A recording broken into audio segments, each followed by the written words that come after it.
जय बिहार, जय माननीय मुख्यमंत्री नीतीश कुमार, जय सांख्यिकी स्वयंसेवक। भाइयों नमस्कार, मैं मनोज वर्मा। आज दिनांक 29 अगस्त 2024। आज वीडियो डालता, अपडेट डालता, ऑडियो डालकर अपडेट देता, परंतु देखा कि ऑडियो का डालने के बावजूद लोग बार बार फ़ोन कर रहे हैं और खुद तो परेशान हो ही रहे, मुझे भी परेशान कर रहे हैं। तो सोचा क्यों ना वीडियो ही डाल दिया जाए। उस उद्देश्य से आज वीडियो डाला। आप देख रहे होंगे, आप लोग देख रहे होंगे कि माहौल काफ़ी गर्म है। तरह तरह के अटकलों का बाजार गरमाया हुआ है। इसके साथ साथ कुछ लोग जब झूठे आरोप, बेबुनियाद आरोप लगाते हैं तो मैं भी गरमाया हुआ उसका उसी तरीके से जवाब भी दे रहा हूँ। क्या करिएगा, जब दिन भर दौड़ के आइएगा कोई झूठा आरोप आपके ऊपर लगाएगा, मनगढ़ंत आरोप लगाएगा। मैं अपने साथ घटित प्रत्येक घटनाओं का सिलसिलेवार विवरण देता रहा हूँ शुरू से। कोई पद का लोलू उल्टे सीधे आरोप लगाता है, कार्टून बनाता है, तो कोई झूठा मूठा ना ऑडियो वायरल करता है कि मनोज वर्मा उससे माफ़ी मांग रहा है। तो आप लोग सोचिए, बुद्धिजीवी है कि जब वो आदमी आस्तीन का सांप, एक कहावत है ना कि सबको गुमान होता है कि मेरा कुत्ता वफादार है, लेकिन ये भी सच है कि मेरा कुछ है ना वफादार भी है ना, कुत्ते से गए गुजरे होते हैं। तो वैसे लोग ऑडियो जब वायरल करते हैं, जो हर एक तरह का मीन मेख निकाल के बजाते हैं, बोलते हैं ऑडियो रिकॉर्डिंग करके डालते हैं, तो जब उनसे माफ़ी मांगी होगी तो उनको मैसेज किया होगा ना भाई, तो वो बताते या वायरल कर देते। वो लोग तो तुरंत वायरल करता है। तो इससे पता चलता है कि बेबुनियाद आरोप लगाने वाले तरह तरह के अपने हथकंडों से बाज नहीं आएंगे। कुछ लोग वकालत की डिग्री लिए हुए हैं, लेकिन उसको LLPP कहा जाता है, लिख लोढ़ा पड़ पत्थर। ना एक लाइन आवेदन लिख सकते हैं। जो वकील होगा, सही से अगर डिग्री हासिल किया होगा, तो वो सांख्यिकी के चक्कर में क्यों रहेगा। वो डेली एफिडेविट बना कर ही है ना, कम से कम 40 से 50 हज़ार रुपये महीने कमाएगा, कम से कम मिनिमम। लेकिन वो देखिए, कानून का जानकार होते हुए भी ना उल्टा सिम लेकर, मतलब कि सूरज के नाम से कुत्ते की तरह लोगों का, मतलब 2-4 लोगों का कार्टून बनाकर डालता था। फतुआ का मैं उतना अपशब्द तो बोलना नहीं चाहता, लेकिन लोग सजेशन हमेशा देता है कि जो केस करो, केस करो, केस करो। इसके केस करने से किसी का कुछ बिगड़ेगा नहीं। जब इसको गाली दिया जाएगा ना तो कुछ बिगड़ेगा नहीं। मैंने तो कई ऑडियो दिए, पर्सनल दिए। तो केस करो, वकील हो तुम तो खुद लड़ सकते हो। लेकिन जब वहाँ पे पूछा जाएगा कि अगला तो कानून का जानकार नहीं, वो तुमको गाली दे रहा समझ में आ रहा, लेकिन तुम जब कानून के जानकार हो, भी तेरा बाप भी कानून का जानकार है, पेशा करता सरकारी वकील है, तो साले तुम ये गलती कर रहे हो तो किस आधार पे कर रहे हो। तुम कहीं से बचोगे? नहीं बचोगे। खैर, जाने दीजिए। अब जो बोलने जा रहा हूँ उसको जरा गौर से सुनिएगा। कुछ लोग अपने होने का दिखावा करते हैं, लेकिन है ना भीतर ही भीतर सेंध मारे रहते हैं। जो सबका दोस्त होता है वो किसी का नहीं होता। जो सबका दोस्त होता है वो किसी का नहीं होता।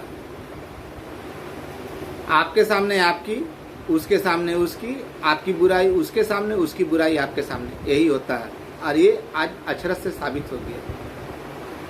कहीं आना जाना नहीं, लेकिन घर बैठे पूरा हैंडल कर लेंगे। पद की लालसा में तो कुछ और करने में, बुराइयां करने में आगे रहेंगे।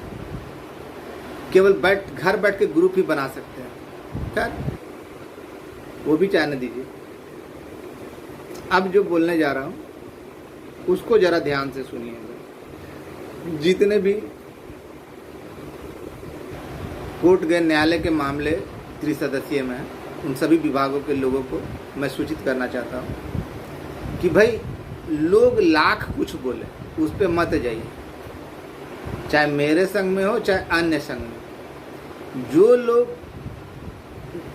न्यायालय की शरण में गए, चाहे वो कोई भी विभाग है, कोई भी विभाग हो, उन्हीं का क्लियर हुआ है। कुछ लोग बेकार का अफवाह फैला रहे हैं, जैसे हम लोग के संग में ज़्यादा अफवाह फैल रहा है कि पीए हुआ, टीए हुआ, डीए हुआ, सीए हुआ, एलपीए हुआ, तो ये हुआ। कुछ नहीं, बेकार है, बेबुनियाद है, बेकार है, बेबुनियाद है। आप लोग एक ही बात का रट क्यों लगा रहे हैं? जब मैं खुलेआम बोल रहा हूँ ना, कोई पीए यानी पंचायत अलॉटेड वगैरह नहीं है। अगर 2000 जैसे ये लोग है ना 12 वाले माहौल तैयार कर रहे हैं, 12 वाले कुछ लोग है ना माहौल तैयार कर रहे हैं, और उसके लिए है ना 2013 वाले लोग ही कर रहे हैं।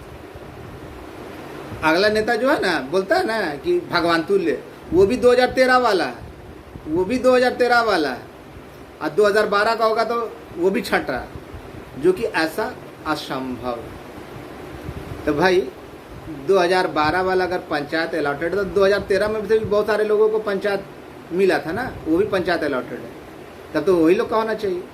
तो वो लोग एग्जाम दिया था, बाद बाकी घास छीले थे कि सरकार से बोले थे कि वो लोग का क्वेश्चन अलग दीजिएगा, हम लोग का क्वेश्चन अलग दीजिएगा। कोई मानदंड होता है ना। अब इससे भी ज़्यादा मैं बढ़कर बता रहा हूँ, आप लोग को समझ में आ जाएगा। जो बोल रहे हैं पंचायत अलॉटेड है, दो चार है ना ठग धूर्त है ना, धूर्त है, वो जो बोल रहे हैं कि पंचायत अलॉटेड का हुआ है या पीए हुआ है, तो वो तो खैर कब का बोलेगा, झूठ का तो खजाना वो है, उसका संस्कार ही वही है।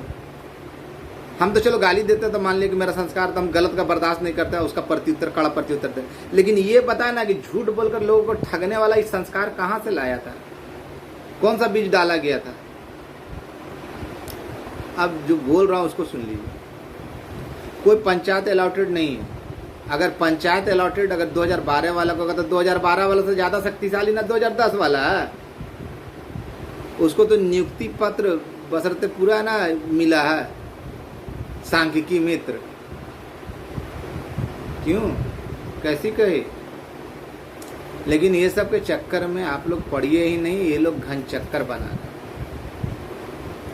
बार बार आप लोगों को आगाह कर रहा हूँ कि जो भी लोग न्यायालय की शरण में गए, अपने लिए नौकरी का मान, चाहे वो आर्ट्स हो, साइंस हो, कॉमर्स, काम किया हो, काम नहीं किया, उनका फ्यूचर सिक्योर है, उनका फ्यूचर सिक्योर है, उनका भविष्य उज्जवल है।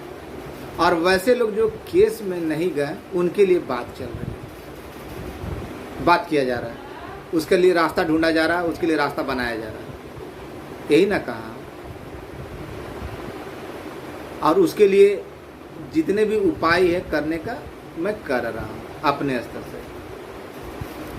अब आज देखा कि एक भाई साहब सांख्यिकी में ही अपने आप को नेताजी समझते हैं, तो उनका भी आया कि वो कार्य कहीं नहीं है। अपने घर में बैठाकर अधिकारी, मतलब कि ना कलर से कहा ये लोग का काम हो गया। और वो कितने बड़े नेता हैं या क्या हैं क्या नहीं है, कांग्रेस के हैं, लेकिन वो कैसे नेता है हमसे बेहतर आप नहीं जानिएगा। तो वैसे लोगों का ऑडियो अब वीडियो अगर आपको सुनने में मज़ा आता है तो सुनते रहिए,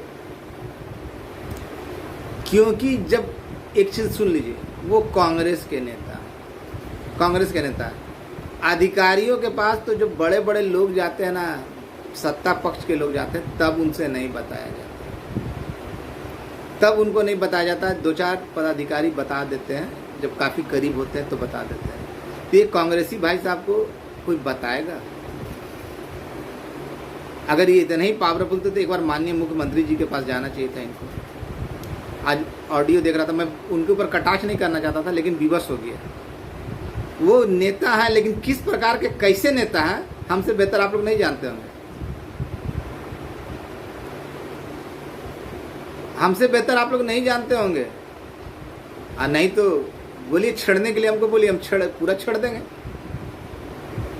दूसरी बात, एक भाई साहब और हमारे पुराने, कल माननीय जनता दल यू के पूर्व प्रदेश अध्यक्ष वशिष्ठ बाबू के साथ अपना फोटो वायरल की कि उनके साथ बैठे हुए। तो भाई बता दूं कि जो काम कल भाई साहब ने किया वो 2018 में ना उनके पास करीबन 15-20 बार हम लोग पैर पकड़ कर, और मैं कोई बेबुनियाद बात नहीं करता। इस वीडियो के बाद है ना वो फोटो भी वायरल कर दूंगा, वो फोटो भी वायरल कर दूंगा। जब मैं गया था ना तो उस समय का फोटो भी वायरल कर, और एक बार नहीं 10 बार किया। मैं विजयगढ़ तो कभी फलना तो फलना, ऐसे बहुत सारे लोग गए और 10 बार गए, लेकिन उन्होंने हमारी बात वहाँ नहीं रखी। बिहार में ऐसे कोई भी टॉप मोस्ट जनता दल के नेता नहीं है जिनके पैरों को हमने नहीं पकड़ा। मुझे पैर पकड़ने में शर्म नहीं लगती। अगर किसी माननीय के पास जाता हूँ अपने काम के उद्देश्य से, तो सारे बच्चों, सारे लोगों के भविष्य के लिए अगर मुझे किन्हीं का पैर पकड़ना पड़ता है ना, तो मुझे ज़रा सा झिझक नहीं। अगर मेरे पैर पकड़ने से किन्हीं का काम हो रहा है, अगर सबका काम हो जाता है, तो मुझे पैर पकड़ने में ज़रा सा संकोच नहीं होता। वो फोटो मैं डाल दूंगा इसके बाद, इस घटना के बाद, इसके बाद है ना फोटो डाल दूंगा। आप लोग देख लीजिएगा कि मनोज वर्मा सही बोलता था या नहीं। बिहार में जनता दल के कोई भी ऐसे नेता नहीं बचे जिनके पास व्यक्तिगत रूप से या सामूहिक रूप से नहीं गया, उनके पैर नहीं पकड़े, लेकिन किन्हीं ने हमारी बात नहीं। और कल जो गए, फिर भी मैं कहता हूँ कि वो बात वहाँ तक नहीं पहुँचेगी। इस मैटर पे वो बात नहीं करेंगे। और रही बात कि अभी अभी जानकारी मिली कि संभावना व्यक्त की गई कि जब आज बात किया कि भाई आज तो राजगीर में स्पोर्ट्स कॉम्प्लेक्स का उद्घाटन में माननीय महोदय गए हुए हैं, तो आज बात हुई तो अधिकारियों की त्रुटि थी, कमी थी, तो बोले कि देखो सारा चीज़ तो तैयार हो गया, आगे बढ़ाने की प्रक्रिया है, हो सकता है कि तुमको आगे मिलने का डेट ना मिले, उससे पहले तुम्हारा ये काम हो जाने की पूरी संभावना है। हो सकता है, it's may be not 100% sure, I am telling you. उन्होंने कहा कि हो सकता है कि ये आज अग्रसर हो जाए, आगे की ओर जहाँ था वहाँ से अग्रसर हो जाए।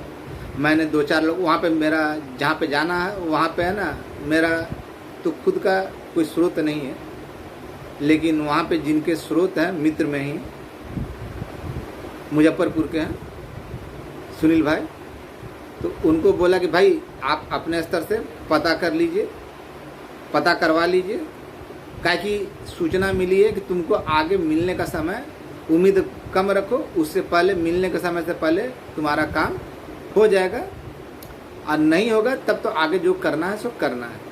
क्योंकि अगर अभी कोताही बरत दी जाए, लोहा गर्म है तो हथौड़े की चोट उसी समय करनी चाहिए।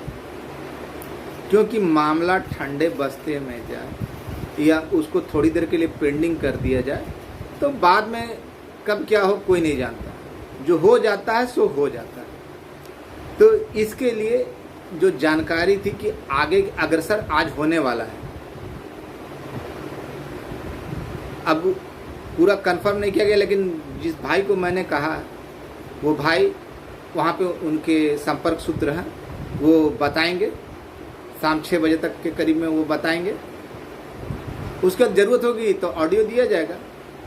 लेकिन ये चीज़ जान लीजिए कि जो काम हम 2018 में कर चुके, वो कुछ लोग उस काम को कल करके ना दर्शा रहे कि हम यहाँ गए थे, यहाँ गए थे, तो वो मानसिकता समझ में नहीं आती। मैं तो वो डाला भी नहीं था। तो अचानक जो जागता है ना, इसे एक कहावत याद आती है, सावन में जन्मा सियार, भादों में आया बाढ़। तो सियार कहा बाप रे बाप, हम अपना जिंदगी में तो ऐसा देखे ही नहीं, बाढ़ देखबे नहीं किया। अरे भैया, भादों में पैदा लिए, सावन में पैदा लिए, अब भादों में बाढ़ आया। अभी तो उम्र तुम्हारा 1 महीना का है, तो तुम इतना जिंदगी कितना है, तो 6 महीना से आए तो सोच रहे कि हम सब जगह से घूम के ये डालें। आप लोगों को जो कहा, आप लोग समझदार हैं, समझ गए होंगे कौन क्या कह रहा है क्या नहीं कर रहा है। इस पर मत जाइए। जो पंचायत आवंटित कर रहा है तो उससे ज़्यादा पावरफुल तो शिक्षा सांख्यिकी मित्र है, उसका होना चाहिए। तो ऐसा कुछ नहीं है। जो अब आप लोग समझ गए ना था क्या, ये लोग केवल आप लोगों को बौखलाने के लिए आप। और दूसरी बात, एक और खबर दिया ना कि फलना महिला गई, महिला टीचर थी, वो गई, वो माने हवा पूरा दिया गया है, कल बहुत सारे ग्रुपों में चल रहा है। हमारे मुखिया जी ने भी अपने वीडियो में कहा, बिल्कुल बेबुनियाद बात है, बिल्कुल बेबुनियाद बात है। अव्वल कोई बोल रहा महिला टीचर थी, माननीय मुख्यमंत्री आवास के बाहर कोई हल्ला कर नहीं सकता। वहाँ पे पुरुष पुलिस के अलावा महिला पुलिस भी रहती है। वहाँ पे हल्ला करने का मतलब है, वो भी महिला शिक्षिका थी तो उनकी नौकरी पे आफत आ जाएगी। वो हाई सिक्योरिटी रेंज में आता है। ये सब बेबुनियाद की बातें हैं। और बोला कि माननीय मुख्यमंत्री जी ने वो सीसीटीवी में देखा, तो ये भी बकवास बात है। माननीय मुख्यमंत्री जी का यही काम रह गया कि सीसीटीवी में देखना है, तो सिक्योरिटी वाला क्या करेगा, छीलेगा। तो भाई बड़े बड़े आईएएस अफसर के संपर्क में सूत्र हैं ये लोग, तो ऐसे लोग तरह तरह के अफवाहें फैलाए, अफवाह के अलावा कुछ नहीं फैला सकते। मैंने आप लोगों के बीच क्लियर कर दिया कि जो सूचना मिली है कि अग्रसरित हो रहा है, और इसके बारे में जो अगर अग्रसरित हो रहा है तो वहाँ से भी बोला गया कि जो तुमको आगे मिलने के लिए अपना प्रक्रिया में लगे रहो, लेकिन है ना, हमको उम्मीद नहीं लगता कि तुमको आगे मिलने की आवश्यकता पड़ेगी, उससे पहले तुम्हारा काम हो जाएगा। आगे राम जाने। जो मुझसे बताया गया मैं आप लोगों के बीच उसको रख दिया। और तरह तरह के अफवाहों पे मत जाइए। बहुत सारे लोग हैं ना, सांख्यिकी में ही बहुत सारे लोग हैं जो कहते हैं मेरा कुत्ता तो वफादार है, लेकिन जो मेरा वफादार है वो कुत्ते से भी गए गुजरे हैं। कुछ देखा होगा आप लोगों ने। और जो बोलते हैं ना बड़े बड़े नेता हैं, तो कैसे नेता है ना, ऑडियो वीडियो पे बोलना सही नहीं होता है, लेकिन अगर छेड़ देता हम पूरा जवाब दे देंगे। बिहार में ऐसा कोई नहीं जिसकी कमजोरियों से मनोज वर्मा वाकिफ नहीं। और सब जानते हैं कि मनोज वर्मा झूठ नहीं बोलता, सच के लिए प्राण दे सकता है। और जो काम 2018 में हम लोगों ने किया, बिहार के जितने भी माननीय लोग थे, और मैं झूठ नहीं बोलता, मैं कभी फ़ोटो का इस्तेमाल नहीं करता, लेकिन आज मजबूरन मुझे वो फ़ोटो डालना पड़ रहा है और डालूंगा, देखिएगा। और आप लोग इंतज़ार कीजिए, वहाँ से जैसा ही मैसेज आता है आगे बोला गया। भाई अब जो जहाँ आप हैं वहाँ हम, यही अंतर है कि हम जाते हैं, आप घर में बैठे रहते हैं। और सहयोग करने के लिए सभी भाइयों का तहे दिल से धन्यवाद। जब भी मौका मिले आप हमसे हिसाब लेने के लिए, काम समापन के बाद आप हमसे हिसाब ले सकते हैं। बस इन्हीं चंद लफ्ज़ों के साथ अपनी वाणी को विराम देता हूँ। भरोसा रखें, किसी बहकावे में ना पड़े, और जो भी हो रहा आपके सामने आएगा। और जितने भी कोर्ट शरण में गए वो लोग सुरक्षित हैं, बार बार बोल रहा हूँ, इसलिए फ़ोन करके मुझे परेशान ना करें। धन्यवाद।